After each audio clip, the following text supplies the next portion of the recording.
बोली सदगुरुदेव की जय, संत समाज की जय, साहेब की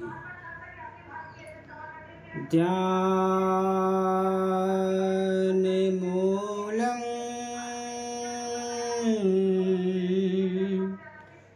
गुरु मूर्ति पूजा मूलम गुरु पदम मंत्रमूलं गुरुर्वाक्यं मोक्षमूलं गुरुकृपा। गुरु के स्मरण मात्र से नासित विघ्न अनंत, जाते सर्वारंभ में ध्यावत है शब संत। गुरु करना है चाहिए निगुरा रहे न कोई, निगुरा से ना हर भलो करे जीव की हान। आपके समक्ष कुछ स्थिर विचार।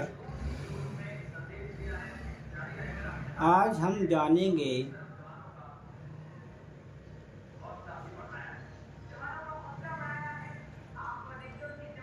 जन्मदिन के बारे में।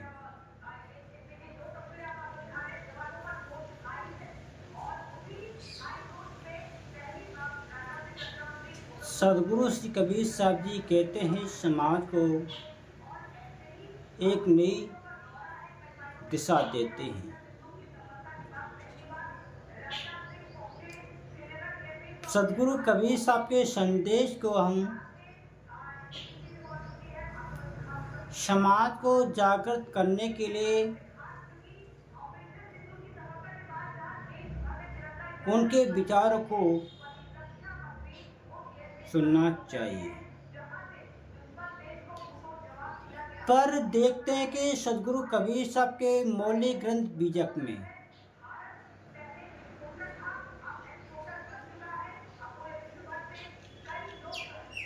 कहते हैं, जैया जन मुक्ता हता तैया हता न कोई, छठी तुम्हारी हो जगह तू का चला गया।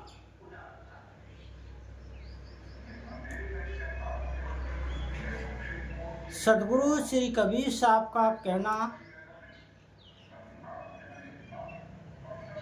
सार्थक है।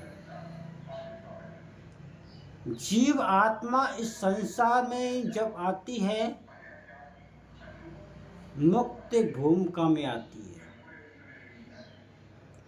और मुक्त होने के लिए आती है। तैया जन्म मुक्ता था। जब इस संसार में जीव आया उस समय मुक्त था। उसके पास में न कोई बंधन था, न राग, न द्वेष, न बेनिष्ठा, न छल, न कपट, कुछ नहीं था। एकदम निर्मल पवित्र। संसार में जैसे जैसे जीव उलझता चला जाता है, वैसे वैसे जीव संस्कार बनाते हुए चला जाता है। जैया जन्म मुक्ता था तैया हता ना कोई। तैया तीन प्रकार के दोष होते हैं, देहिक, देविक, भौतिक। जीव आत्मा तीन तापों में जल रही है। तीन तापों से कैसे बच सकती है? हम अपने मन को कहाँ लगाते हैं? संसार की इस चकाचौंध में। और लगना कहाँ चाहिए? संतों के शरण में। जब तक हम अपने मन को संतों के शरण में नहीं लगाएंगे तो आप भटकाव से बच नहीं सकते।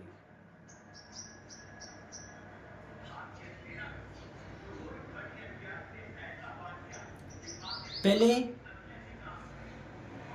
कुछ विचार जान लेते हैं।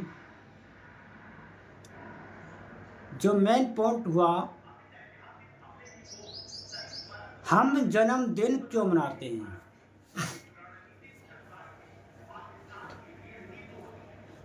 जन्मदिन के अवसर पर हर व्यक्ति को क्या करना चाहिए?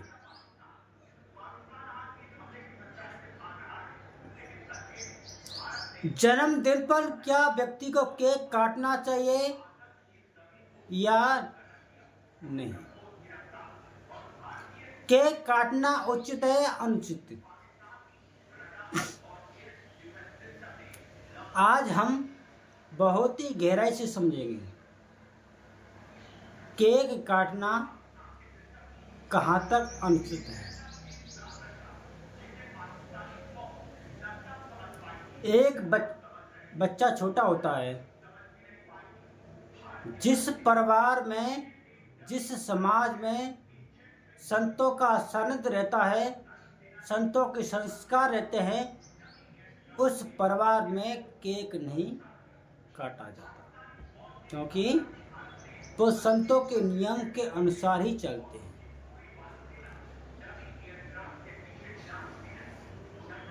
काटना शब्द क्या है? काटना शब्द है अहिंसा। मार काट तो हम अनादिकाल से करते हुए आ रहे हैं। मार काट के संस्कार खत्म होने चाहिए, संस्कार को बनने चाहिए। संस्कार को बनाने के लिए आए कि संस्कार को मिटाने के लिए आए? जैसे जैसे आपकी उम्र बढ़ती चली जाती है, वैसे वैसे आपकी मौत के निकट होते चले जाते हैं, मौत के पास आते जाते हैं। जीव इस संसार में जब आया, उस समय पर जीव के पास में कोई न बंधन था, न दुख था, न सुख था। दुख और सुख कहाँ बनते हैं? संसार में आकर के दुख और सुख बनाता है। पर हम लोग समझना बड़ा ही मुश्किल समझते हैं।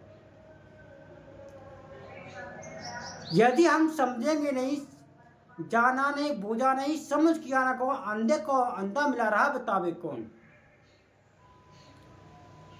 पूरा परिवार ही अंधा हो तो आपको सही रास्ता कैसे बता सकता है? आपको सही दिशा कैसे दे सकता है?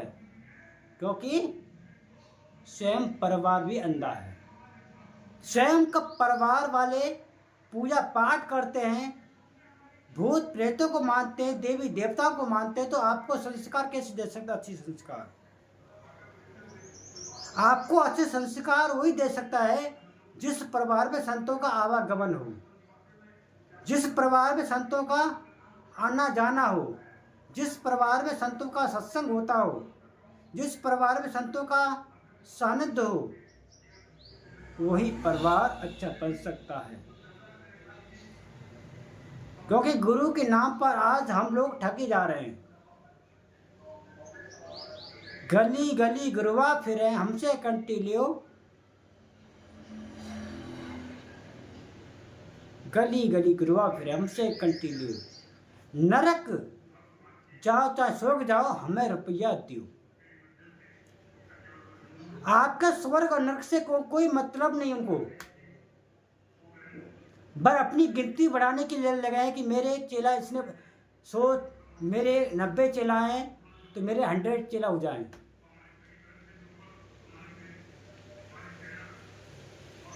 मेरे 9 से 90 चेला हैं, मेरे 1000 चेला हो जाएं। बस गिनती बढ़ाने के चक्कर में लगा है। उनको स्वर्ग नरक से कोई मतलब नहीं। स्वर्ग नरक देखा ही नहीं खुद, तो आपको स्वर्ग का रास्ता कैसे बता सकते हैं? अब तुम्हें उन्हें पैसे से मतलब है, तुम्हारे कल्याण से ना कोई स्वर्ग से कोई मतलब नहीं। और ऐसे समाज के लोग अंधे लोग ऐसे गुरु के चक्कर में आकर के फंस जाते हैं।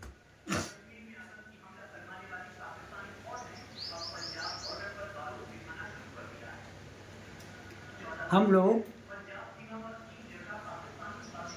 सदगुरु कबीर साहब के अनुयायी लोग हैं। सदगुरु कबीर साहब को समझना पड़ेगा।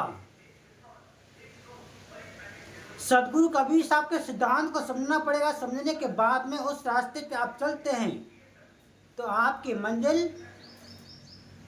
एकदम सरल हो सकती है। आपकी मंजिल कठिन नहीं रहेगी। मंजिल के रास्ते को यदि पार करना है तो उस रास्ते में काफी कांटे मिलते हैं, काफी दुख सुख आते हैं, पर सारे दुख और कांटों को झेलते हुए इस नैया से सहज पार हो सकते हैं। बात चल रही थी जन्मदिन पर। जन्मदिन के अवसर पर अपने बच्चों से कम एक पेड़ लगवाना चाहिए।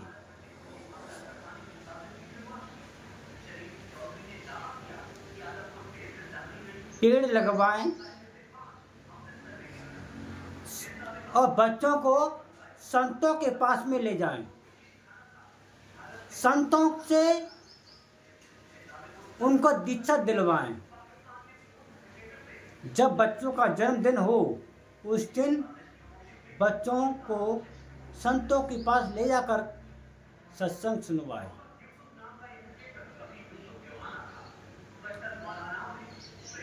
जन्म लेते लेते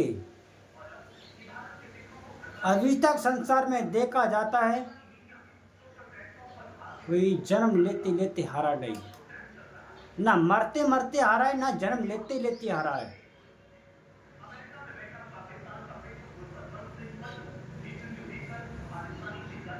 जय मरवे से जग रहे मेरे परमानंद। इस संसार मरने से डर लगता है, मरने से संसार को। जय मरने से जग रहे मेरे परमानंद, और मेरे को परम आनंद मिलता है। सदगुरु कबीर साहब एक महान संत हुए। सम्राटों में सम्राट कौन थे?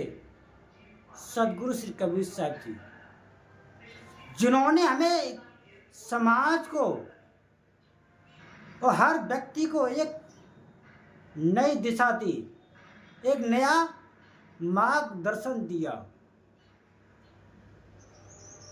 पर हम सदगुरु कबीर साहब के सिद्धांत को समझने से पहले उनको जानना पड़ेगा। सदगुरु कबीर साहब किस राम को मानते थे? काफी लोग मानते हैं घट घट में व्यापक है, जर्रे जर्रे में व्यापक है, वही मेरा राम है। इस संसार की रचना किसने की? भगवान राम ने की, मानते हैं राम ने की। कोई लोग मानते हैं दशरथ पुत्र राम को मानते हैं। इस संसार की उत्पत्ति राम के द्वारा हुई। पर सदगुरु कबीर साहब का राम सबसे भिन्न माना जाता है। सदगुरु कबीर साहब कहते हैं हृदय बसे ते राम ने जाना। जो मेरे हृदय में बसता है, जो मेरे अंदर विराजमान रहता है, मैं उस राम को मानता हूँ। मैं उस राम की आराधना करता हूँ, मैं उस राम की प्रार्थना करता हूँ। मैं कभी गलत रास्ते की तरफ न जाऊं। मेरा जो मार्ग है एकदम सरल मार्ग है।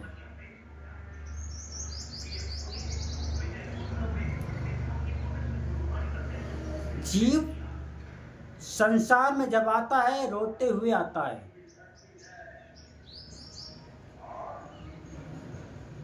किसी बच्चे का जन्म होता है, बच्चा रोए नहीं तो उसको रुलाने के लिए काफ़ी कोशिश करते हैं। वो बच्चा रो जाता है तो सब लोग हंसने लगते हैं, गीत गाते हैं, डांस करते हैं।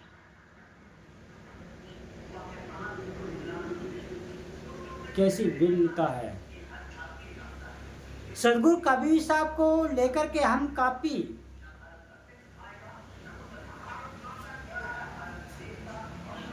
शौक में चले जाते हैं। सदगुरु कबीर साहब एक महान नायक थे, समाज को प्रेरणा देने वाले, जो कि सदगुरु कबीर साहब ने जो स्पष्ट ज्ञान दिया, जितने महापुरुष हुए कुछ न कुछ कमी मिली, किसी ने खुल करके बात नहीं कह पाई। काफी लोग मानते हैं कि जीव का कल्याण होगा या फिर नहीं। जीव इस संसार में आया तो क्यों आया?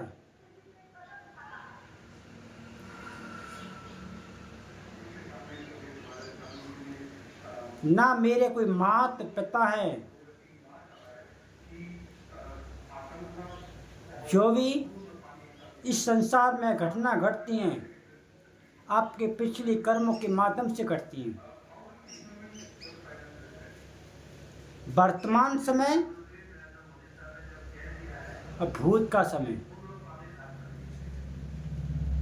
दोनों कर्मों से निर्मित हमारा शरीर है। भविष्य जो कि हम बनाते वर्तमान में, भूत बीते हुए समय में जो आपने क्रिया कर्म किए, आपने कर्म किए, उन्हीं का फल स्वरूप आपको वर्तमान में कष्ट मिलता है।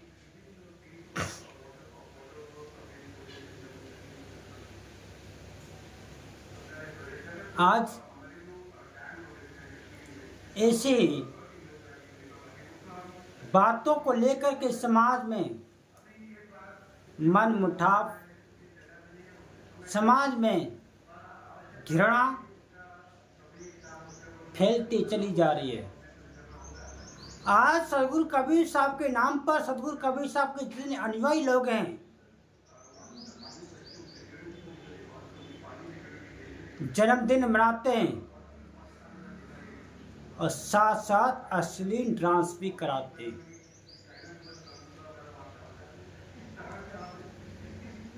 हम सदगुरु कबीर साहब के अनुयायी हैं या फिर हम अश्लील डांसों के अनुयायी हैं? हम कबीर पंथी कहलाने वाले, हमको धार्मिक भजनों को, धार्मिक विचारों को चुनना चाहिए या फिर नहीं?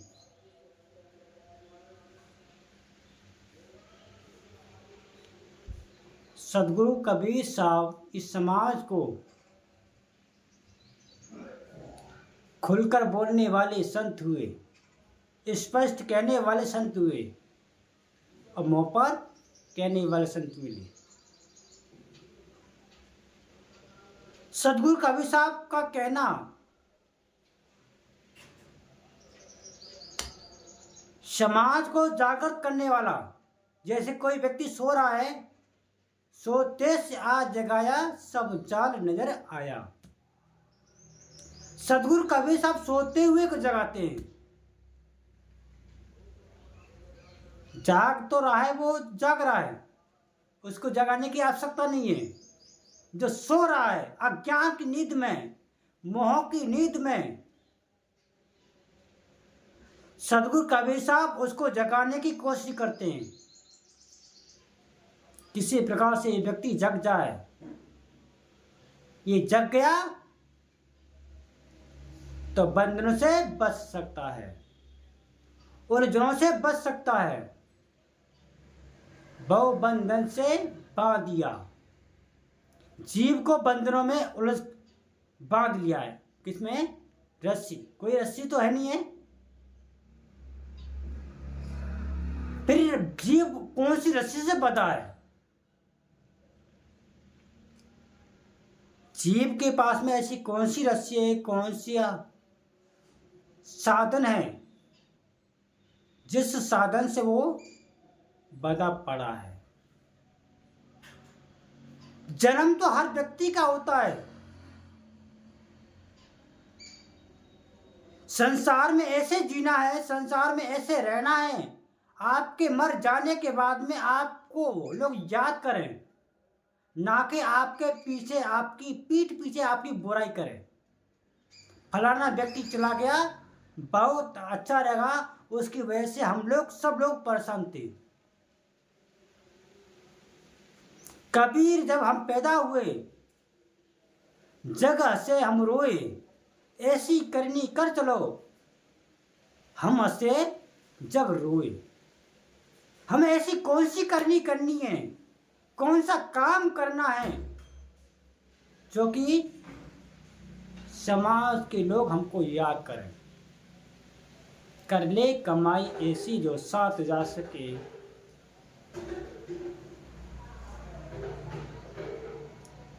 पर हम सदगुरु कबीर साहब को समझना नहीं चाहते।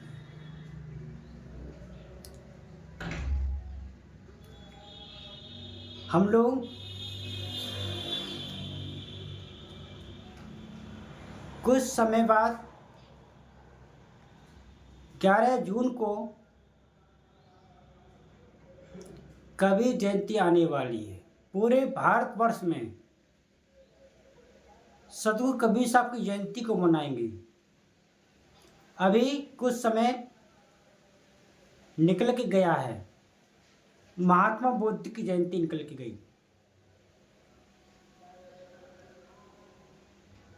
महापुरुषों की जयंती हम लोग क्यों मनाते हैं?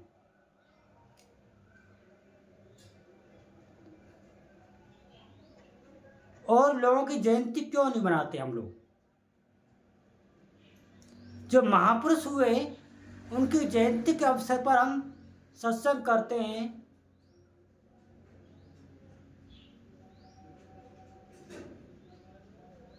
सेवा करते हैं, भक्ति करते हैं, दान करते हैं।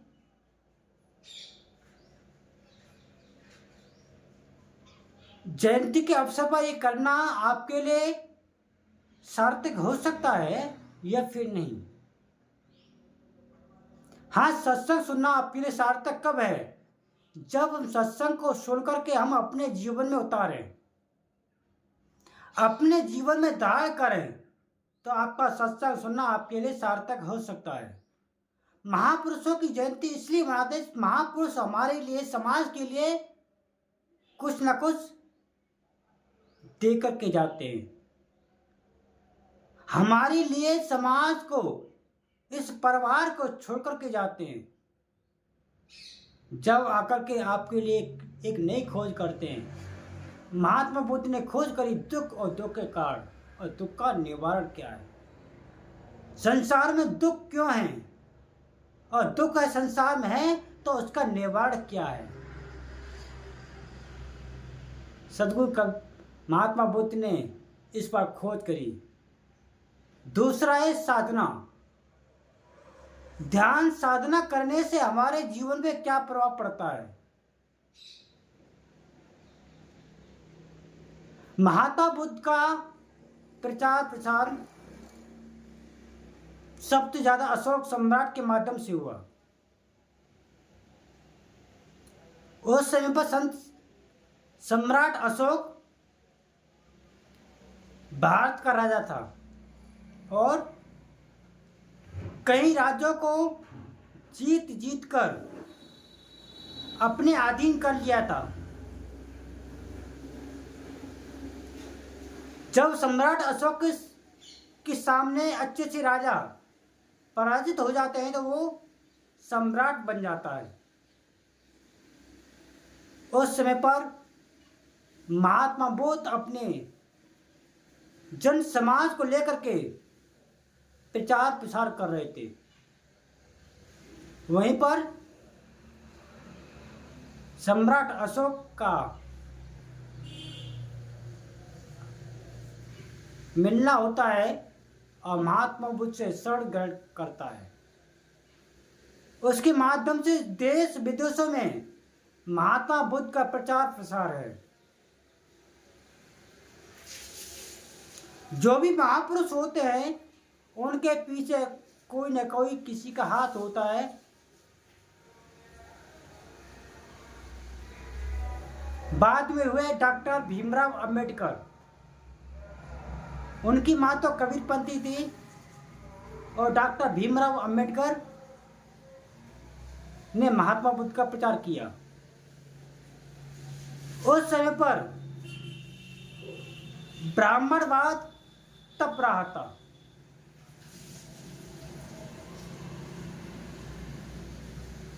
काफी संत लोग मारे गए थे उस समय पर, क्योंकि महात्मा बुद्ध की शरण में हर व्यक्ति आता था कि ये जातिवाद नहीं पूछते थे कि तुम ब्राह्मण हो, तुम क्षत्रिय हो, तुम वैश्य हो, कोई तुम और किस जाति से हो। महात्मा बुद्ध सबको अपनी शरण में लिया करते थे। उस समय पर ब्राह्मणवाद तप रहा था।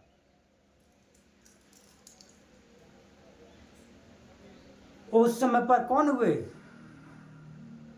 ब्राह्मणवाद को फैलाने वाले मनु महाराज। उस समय पर शूद्रों को तपस्या करने का, शूद्रों को भजन करने का, शूद्रों को साधना करने का अधिकार नहीं था। ये सारी ऊर्जा किसने दिलाई? डॉक्टर भीमराव अंबेडकर ने उस ग्रंथ को जलाया। हम लोग समझने की कोशिश नहीं कर पाते समाज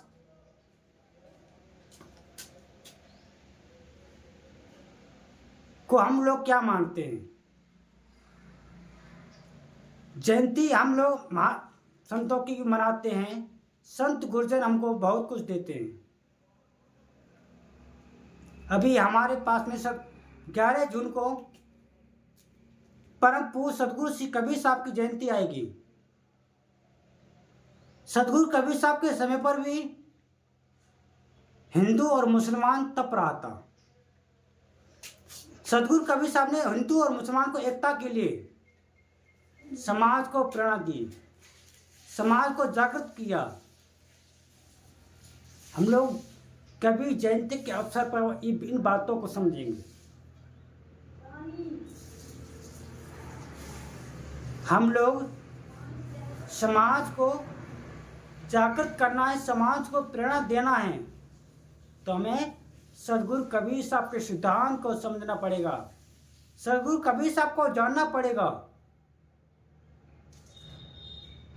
जैया जन्म मुक्ता था तैया हता ना कोई, छठी तुम्हारी हो जगह तू कहां चला बिगुल।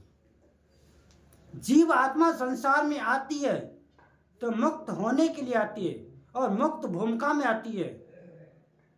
जीव के पास में बंधन कैसे बनते हैं? जब जीव संसार में आकर के संसार में उलझ जाता है तो बंधन बनते चले जाते हैं। बंधनों से छूटेगा कैसे फिर जीव? जब संसार से अनासक्त हो जाएगा। संसार की तरफ जो मुख है उस मुख को संतों की तरफ मुख को कर ले तो सहज इस नैया से पार हो सकता है, सहज ही उस बंधन से छूट सकता है, सहज ही उस उलझन से बच सकता है। पर हम सदगुरु कबीर साहब को जब तक हम समझेंगे नहीं, जब तक हमारे समझ से बाहर है। जन्मदिन के अवसर पर आपने थोड़ी बातें सुनी। थोड़ी थोड़ी बातों को लेकर के मैं आपके सामने प्रस्तुत हुआ। हम लोगों को क्या करना चाहिए, क्या नहीं करना चाहिए, आप स्पष्ट बातों को समझेंगे तो आपके समझ में आ सकती है। यदि हम सदगुरु कबीर साहब के अनुयायी हैं, सदगुरु कबीर साहब को जानने वाले हैं, तो सदगुरु कबीर साहब का कहना है, जो मेरे को जानता है मैं उसको जानता हूं, जो मेरे को नहीं जानता मैं उसको नहीं जानता। सदगुरु कबीर साहब ने समाज को प्रेरणा दी, समाज को जागृत किया, समाज को एक नई दिशा दी। तो क्यों दी? पूरा समाज मेरा भाई बंधु है, पूरा समाज दुख से पीड़ित है, दुख से परेशान है। उस दुख की दवा सदगुरु कबीर साहब के सत्संग से मिल सकती है। हर रोगों की दवा क्या है? सत्संग। और सत्संग के माध्यम से हम अपने जीवन को सफल भी बना सकते हैं। बस इन्हीं वाणी के साथ वाणी को विराम। बोले सदगुरुदेव की जय। साहेब की साहेब।